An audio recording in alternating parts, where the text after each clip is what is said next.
बालनको सम्भावित कडा शासन मोडेल, औपचारिकता होइन, काममुखी नेतृत्व।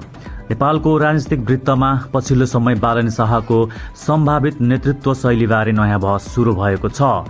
विभिन्न स्रोतको दाबी अनुसार उनले सरकारको नेतृत्व गर्ने अवस्था आए परम्परागत राजनीतिक अभ्यासभन्दा बिल्कुल फरक ढाँचामा शासन सञ्चालन गर्ने तयारी गरिरहेका छन्। सूचना अनुसार शाहले पद सम्हालेपछि सुरुका 2 वर्षसम्म छिमेकी देशहरूको औपचारिक भ्रमण नगर्ने सोच बनाएका छन्। यद्यपि अन्तर्राष्ट्रिय कूटनीतिक सम्बन्ध कायम राख्न आवश्यक परे युनाइटेड नेसनको महासभामा सहभागी भएर सीमित तर प्रभावकारी कूटनीतिक भेटवार्ता गर्ने रणनीति हुन सक्ने बताइन्छ।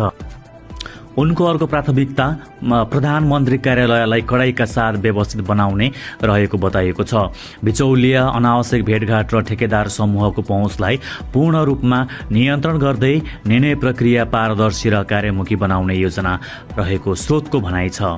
त्यसैगरी औपचारिक कार्यक्रम, उद्घाटन, रिबन काट्ने जस्ता परम्परागत राजनीतिक गतिविधिबाट टाढै रहँदै राज्य सञ्चालनलाई परिणाममुखी बनाउने सोच पनि अघि सारिएको छ।